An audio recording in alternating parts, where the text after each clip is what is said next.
एक बार बुद्ध अपने भिक्षु के साथ भिक्षाटन के लिए किसी गांव की तरफ जा रहे थे। तभी अचानक बुद्ध के पैरों में कांटा लग गया। कांटा इतना तीक्ष्ण था कि चुभते ही रक्त की धार निकलने लगी। बुद्ध के भिक्षु ने रक्त को रोकने के लिए एक कपड़ा फाड़ दाकर बुद्ध के पैर पर बांध दिया। इस घटना को कुछ लोग देख रहे थे जो कि बुद्ध से ईर्ष्या करते थे। उन्होंने बुद्ध से कहा कि हमें तो तुम्हें परम ज्ञानी समझते थे, लेकिन दर्द को तुम भी सहन नहीं कर सकते हो।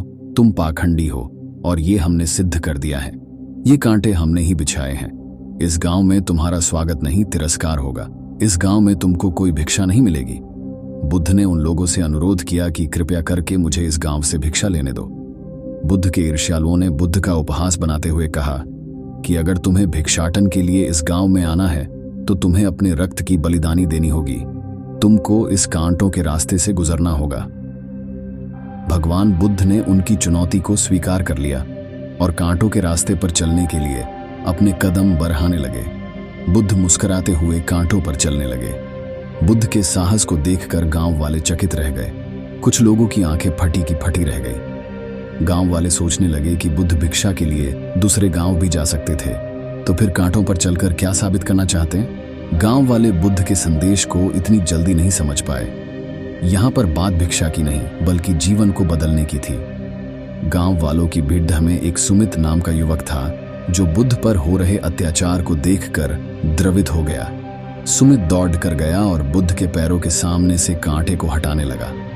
बुद्ध के ईर्ष्यालु सुमित को रोकने लगे और गांव से दाना पानी न देने की धमकी देने लगे। सुमित ने किसी की न सुनी और कांटों को हटाते हुए बोला, हे भगवान, आप इन मुट्ठी भर लोगों के अपने आप को कष्ट मत दीजिए। आप गांव में प्रवेश कीजिए। बहुत सारे लोग आपको भिक्षा देने के लिए आतुर हैं। बुद्ध ने सुमित को अपने आस बुलाया और आशीर्वाद देने लगे। सुमित पीछे हट गया। हे भगवान, आप मुझे छूकर अपने आप को अपवित्र और दूषित न करें। महात्मा बुद्ध ने कहा, तुम अपने आप को दूषित क्यों कहते हो? स्पर्श से कभी कोई भी दूषित नहीं होता है।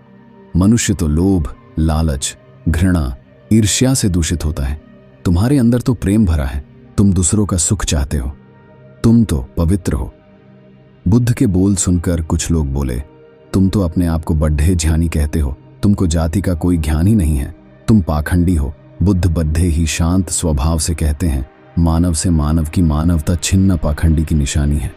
मुझे पाखंडी बोलकर यदि आपको संतोष मिलता है तो मेरे लिए दुख का कोई विषय नहीं है।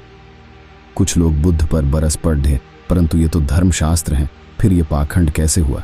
बुद्ध कहते हैं, हमारी उत्पत्ति इस सृष्टि में हुई है। नदियों का पानी सभी की समान रूप से प्यास बुझाता है। खुले जंगलों की हवा भी भेदभाव नहीं करती है। खुला आसमान हमारे पिता के समान हमारी परवरिश करता है। सृष्टिकर्ता ने भी कोई भेदभाव नहीं किया है। फिर हम इंसान कौन होते हैं? भेदभाव करने वाले मानव मानव में भेद करके अपने संबंधों को बिगाड़ देता है। बुद्ध के वचन के बाद कुछ लोग कहते हैं, अगर आप इतना ही कहते हैं तो सुमित को अपना भिक्षु क्यों नहीं बना लेते हैं? बुद्ध ने कहा कि अच्छा सुझाव है। अगर सुमित तुम चाहते हो तो तुम मेरा भिक्षु बन सकते हो। बुद्ध के आमंत्रण पर सुमित पहला नीच जाति का बौद्ध भिक्षु बनता है। इस पूरे विवरण में केवल सुमित का जीवन बदला, शेष सभी लोगों का जीवन रूपांतरित हुआ।